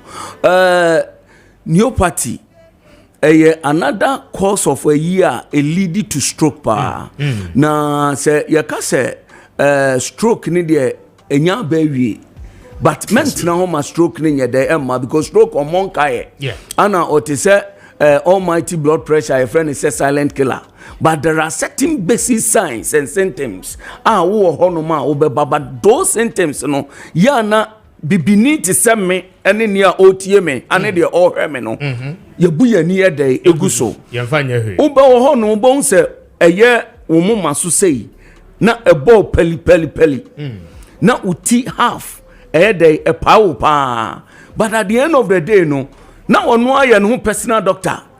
No akọ drugstore onu call ya kra no no akire wo ma drugs ne kra nkire ne de onye no onu a prescribe aduro ayede ama no enti saa ne ma we ni nyina no consistency wo yes ane ma no na enu so lead meanwhile no enye ebia hey uti na yo ya o but moja no intumi flow ama heart no aye heavy and tense no eno ana ema wo sign say utri na yo ya no bra St. Louisa Brian carry out or they say medical test on you so that we could realize that bia the way our pressure level the air kono lead to such no na ya prevent the amount. Very well, but that's it, doc. For our numbers, any more locations, etubia na yen fancy. Your numbers need the ashafo branches enkran ha ye omienu okay ana ye wo baako enso ewo sekrum that is Kumasi na enkran ha no ye wo Taifa Burkina popularly known Mr. Ejei taxi rank na St. Louisa ye branch baako dey ewo ana oba Abekala Pass La Paz nso no ye ne Tobinco Pharmacy ana opposite enti nso oba ye wo hono ana oba osekrum nso a your maximum filling station affordable housing onu bedru hono no ubusa maximum hona ankasa taxi rank bi hono taxi drivers no do be dey edo be call na say na your numbers no dey etie 0596 0596 177 177 570 570 0596 0596 177 177 570 570 another one 020 020 76 76 76 76 19 19 77 020 76 76 76 76 19 19 77 all right doc may that say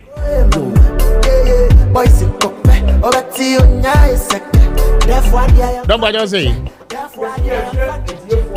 when Zomo beba no more beji fruit drinks in be next week I promise you be Louisa special breakfast wa hanomo and it will be marvelous nyamen kamu nyina ha nyamen so enka thank you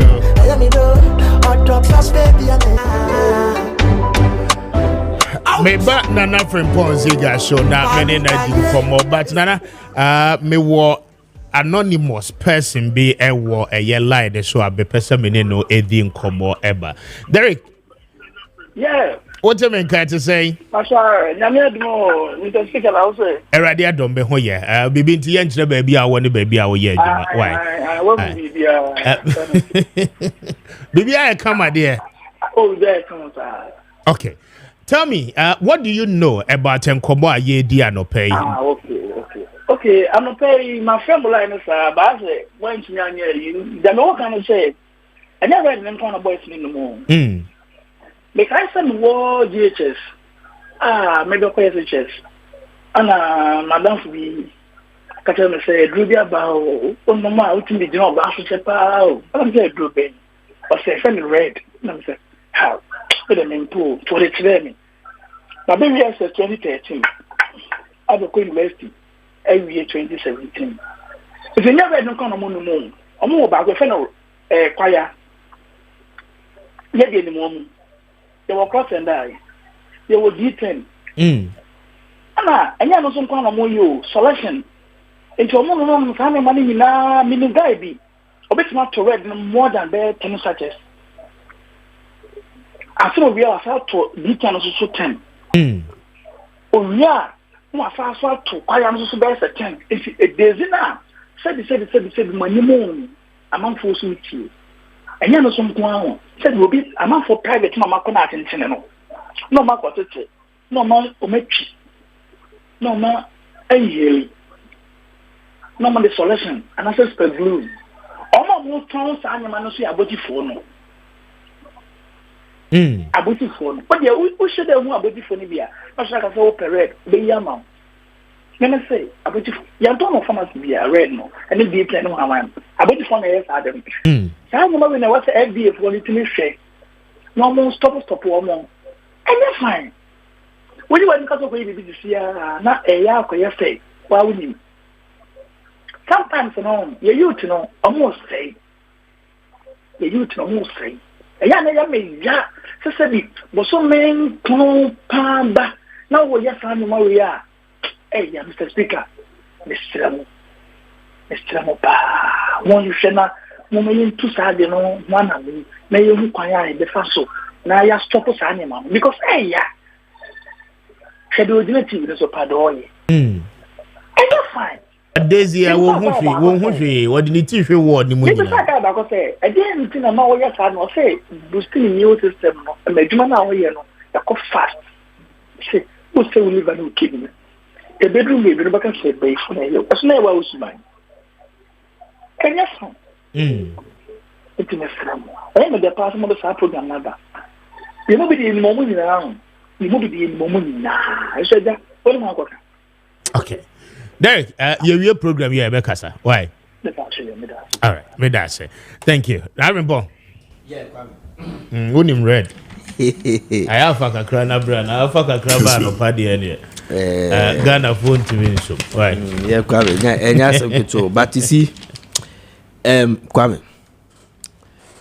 say o share u read here Ghana prisons yes Ghana prison service almost statistics okay and a prisons watch statistics Omama yati asiye say prison study statistics say also Ghana youth policy no yeah it started from 15 to 35 years it will do 15 years you youth ubenya 35 years you youth unya 36 you are no more a youth you are a young man you get me now according to the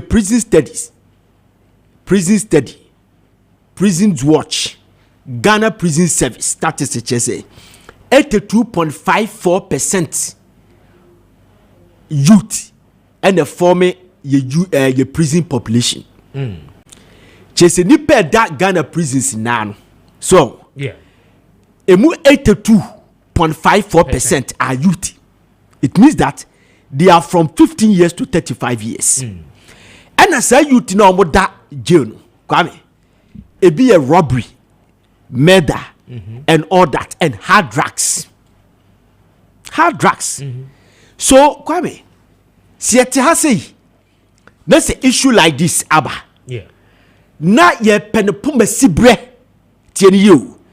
Na the pharmaceutical cancer for agia to so many bekasa media ka ho bi because yen ye be come man kofo ya we yeah they make what I say the pharmaceutical cancer for be ba be ka on side of the story say a draw way yen yen kram pharma by a craba yisa mail winner ye crade which is prescribed which they have done I don't know yes they are giving us their side of the story. Then the other side, that's a Food and Drugs Authority, should also give us their side. We combine the two, we see where the problem is coming from so that we can attack it. But the Food and Drugs Authority will tell you that, look, we wouldn't talk. I said when we cut the beer and confess, say, oh, why hush, but me says me to sabeda. You can say whatever you want to say. Abanana from Poziga, about me and Food and Drugs Authority. I don't care. Kwame, they are the most useless institution in this country. Kwame,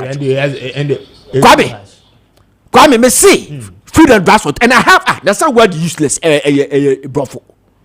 Oh yes, brofo. Kwame, me say Food and Drugs Authority, the most useless institution in this country. Problems are you facing, you facing hanina. Food and Drugs Authority for Juma.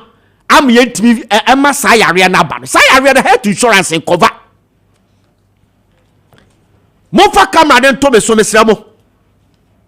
Food and Drugs Authority Kwame. Yetiana Nuguchi. A National Research Institute. I did research about what say. Burkina na ya no Burkina na.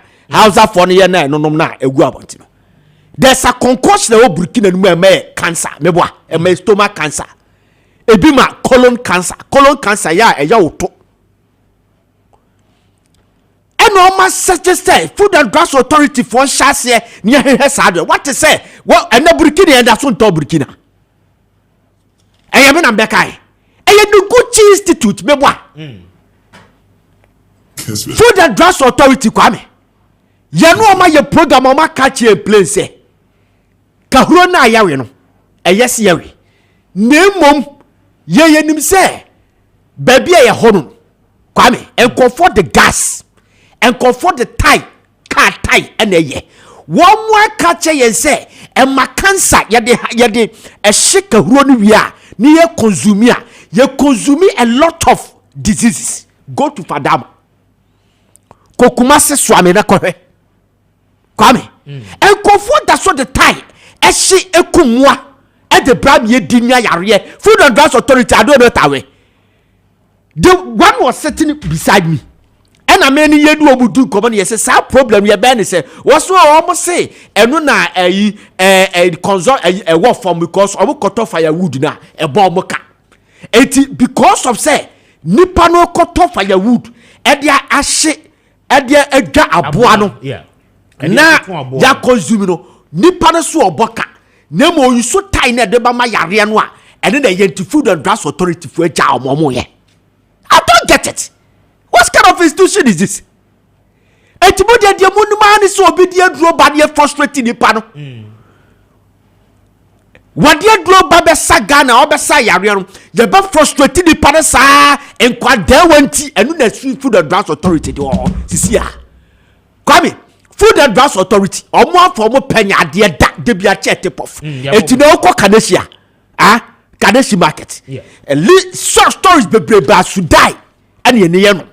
And money di suko asap market Kumasi edu Kumasi Joma. Kwame. Should die ye do go and mumu amiano de pia should die. The Ben Food and Drugs Authority beko monetary brigade ebeko say ya catch me on aware. Dabe. Now this institution who describe as a useless will be say a hash. Yantia na me discover. Your father say big beans are not assay. Yeah. Then for the pen. I try. Yeah. Food your program obu wa Kessben Kumasi. Ya ni pa. One pebe boni ti obu wa Kessben Kumasi. And no call for Food and Drugs Authority for some frame. Their police commander no man frame say I'm ready to assist you. I'm frame twice in no mama. Third one, second one I'm catch up I don't have time to waste. Some man nobody should come and buy again. 2 good years no mercy had that. People still consuming. I remember that story. You remember that story? Yes. Adiena expire and so now one more day maka. Yes. Yes, I still have them because me said they be assemble home. I still have them in my locker, our office. Where institution? Ghana Statistical Service for say 42% of sachet water you consuming no a containing vices sabi toilets and no come samolina and any typhoid fever adoso and go OPD ko 37 ko kwalebu ko Confanochi the OPD the case is about typhoid fever ni na Food and Drugs Authority na mo asamu bana the youth of this country coming 82% of our prison population are youth. And no one about this time crying and the crab now you start investigation to Mumwaye Monsanto for Mumwaye and no maybe higher to me come out but ye dumapa no mama yakuma buy a home Jabe me a support mo and then I can do to Amaka me and Timmy tax I no be frame go but just my make a catch on I'm police commander na debut of frame or the ya of frame no me just my make a catch on community unim ready. Me dem nim red me hu bi da. Problem ne say me ade ye me ya. O man yem fight ade bia ni nkunim da me hu bi da. David. Ade bia nu a ya kosi ye kosa de ye di nkunim da. 2017, 2018, 2019 before COVID. 2021 e kompa ye soro o trauma do so akwa me antinya kosa akon. Edi. Accident bebreba neba this country. More na kasa National Road Safety Commission. And that's a Road Safety Commission. Yes. Yeah. Woman authority. Yes. National Road Safety Authority. GPRTU. And the various assemblies. And almost so could be say. You make sure say your bus terminals no stations no. Yemfa obi anton alcoholic beverages about 200 meters or 100 meters away. Kwame. Driver for the bika. E daisy e ko trust yenum e ko e drive koku ni pedi bia. Ye start sa campaign Kwame nyane bisa say me no kasa sisi e. Go to sek ya. You go and see laka open ye bie laka so open comfortable. E ko be na yakwa Kwame ya yida. You cannot fight this. How do you think that you can fight you ready? Kwame. Meet you nana. She see at this country. Malam yaya, yenya malam yaya. O Kumasi. Where your documentary be, it was a super trauma do ba foforo. The documentary no any investigation change. Most of the drugs na never pharmaceutical cancer for nkwa. Eno omo pharmacists ne ton dem a enkonfo mo ko tonton. Na ebi di free Cameroon e de ba. Because me the 50 milligram and about this country. Yeah. Yankra more than 50 milligram. Trauma don no 50 mil na Kwame enyo hwe. Je be ko atese. Eti pharmacy de no mo kotono. Wo bota se 200 de bamu adezi a wo top 50 mil na 4. No akabom ti se de wo yare na koto paracetamol. Na yese no 500 mil. Na drop ebia doctor ne person o take 1,000 mil. No akache so top 500 yenu 2 nedom. Okay. So it's a pharmaceutical practice. Yeah. Duma. Eti ye dia ne yesa e no mo tonton sa. Eti enam say there are some licensed chemical shops in Libya. They are not allowed they don't have what it takes to sell this medicine. Omo that they kokoma samba licensed chemical for no makoto because who come crash Libya. Who come crash Libya Kwame. A pharmacy akese ni ho. But chemical shop no motor. Over the counter for. Yes. And Kwame ye to bi o market ye to bi o lorry stations. Omo ye ye find the toilet facilities. Omo toilets ka. Some of them are also selling it. Enya koketwa Kwame. O man ya security. Now o man ya Kwame. Asha one ya declare wanted. Ni ye jeli ni ye sen fanko no krom ni enko jeli no. Na ma mi etimi aba batimi aba this country abedi 8 months. Na wanam 42 entry point ba kum no ne bai. Ye etimi achi ma mi a. What do you think that you can fight your friend say unim red? Kwame obi di fabroche na deba. We have failed. A security matter. Kwame. A pure, yes, a threat and pure security. Police phone nim hubi, military nim hubi, doctors nim hubi, pharmacists nim hubi, migration officers nim hubi. If you want to tackle this issue, it should be radical. We start from that area. My typical example. Say Ghana, say vessel binam this country. Yeah, shows. Na say e contenu cocaine. Ye matip of near cocaine. The director of operations or Ghana Police Service, Ebeka Kochim. What you yes, you suspect say, even if you know, say cocaine, yes, you suspect say at the end of cocaine. Near the court laboratory. Eti police laboratory for be examine adeno. Near confirm say a cocaine. Na IGP assign, national security assign, NIB assign. Na omwa institutions e na assign say a destroy no. Diabe ko atese. Hwe uko ye gatus na. Cocaine na ye biesu na ye powdered. Kwame ne say 10 grams. Me be fia na metimi ni bi na ni adwuma na ye. Me na mintomi. He ye bie 10 grams so ha ye kra ye ntimi ntra. Sa cocaine powdered white no. It is not easy to buy it. Near the matches dua ene ne susu. Eti the summer we say ya je baba su bia no. E bia isa ne se de baba su bia ne bia 300 cedis. Na de bia gu ayisu na watwe. Eti enya common ena junkies ni nyesi kan fan to sade no. Na ma make sure de omunwa no. Ye wo rock ene ye wo gomoza. Na gomoza no eye cocaine no a ya che no ewo ensuosu na director of operations ne enkofo na aka na ye kwhye no.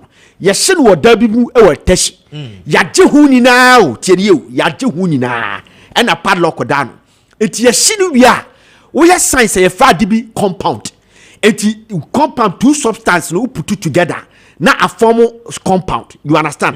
Eti ejano no cocaine no, wo hiri wi a aseɛ no na ɛsɛ tie ti sa aseɛ no ɛne yɛfɛ no gomoza no ɛdo na wopa mate so mu a na wotwe kɔ mu no wayɛ sie de Kwame no yo ho hwienye na busa ho sɛ sam gomoza na ɛba abɔntem yɛtɔ no wɔn yɛ de nya yɛ de no mu nya yɛhye aseɛ popoa na ɛwɔ tashi hɔ no baabi yɛhye no police for yɛ fa padlock onto ano because yɛ kɔhye ade ne so obi ebetumi abalance cocaine bi a high powered security enti yɛ den na sa gomoza ne babonte yɛ den na call dome ayi race ho yɛ den na call dome samapom yɛ den na call dome samapom yɛ den na call Kumasi Tinka yɛ den na call Alaba yɛ den na call Colombia from Colombia yɛ den na call Boko Bunker House yɛ den na call Ijaba Dad yɛ den na call Bantama Gotem Kwame yɛ den na call Tinka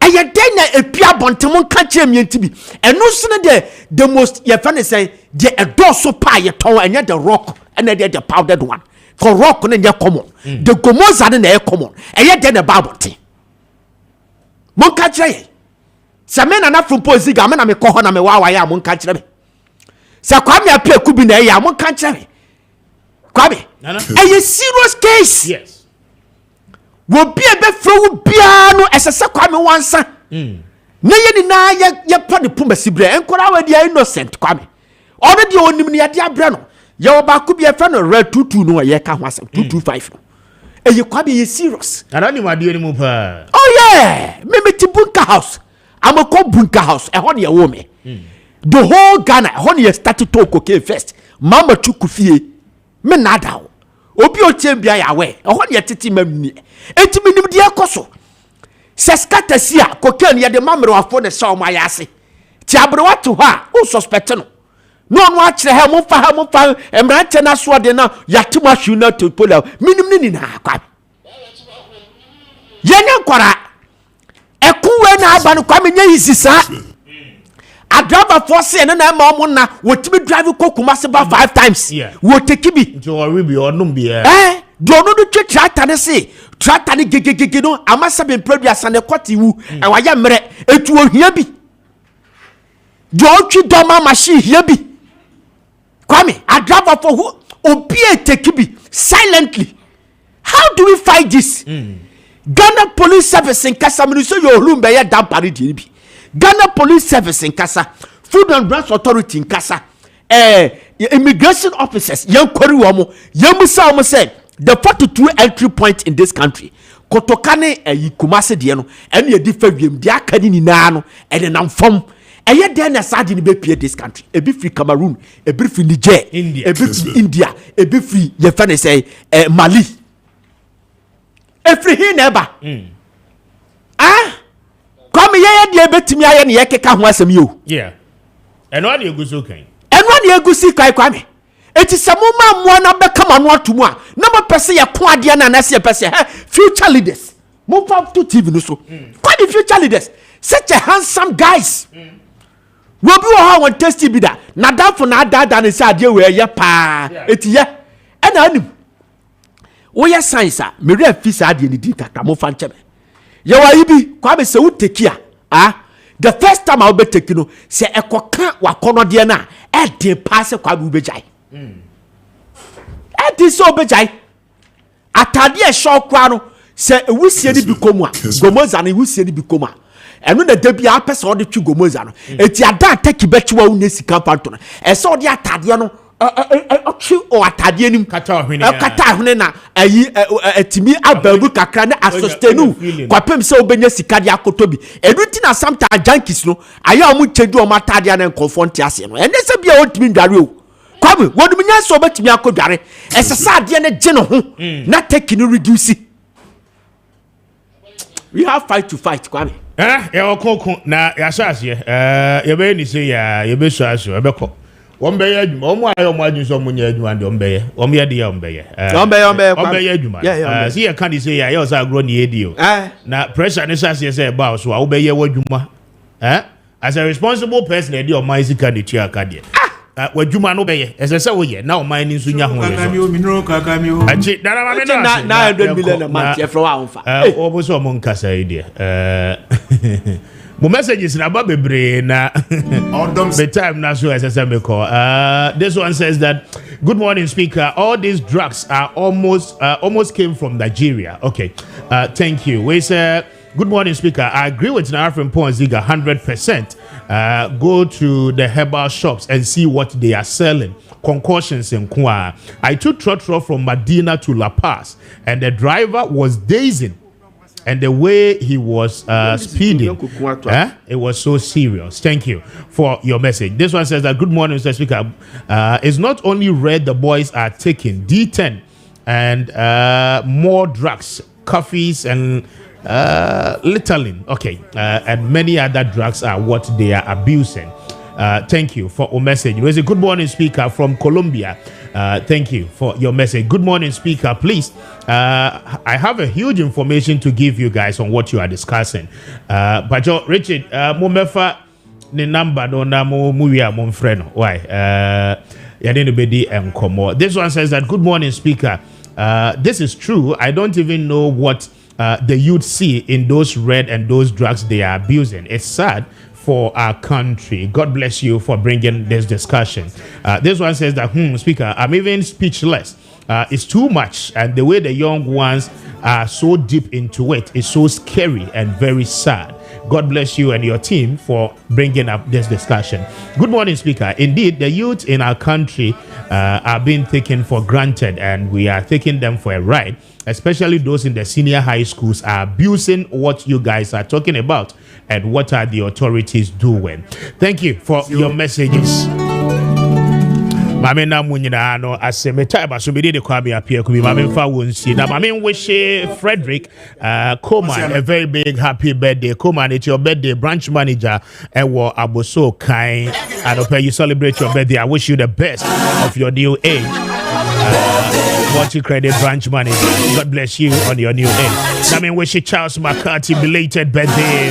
Managing editor, the Hawk newspaper. My brother, I celebrate you in a grand style. God bless you so much. Wish you the best of your new age. Florence Atamua, it's your birthday this morning. God bless you. Happy birthday. Emanuela Akwele, celebrate your birthday this morning. God bless you and stay blessed. Have a blast. Happy birthday to you, Boache Brown.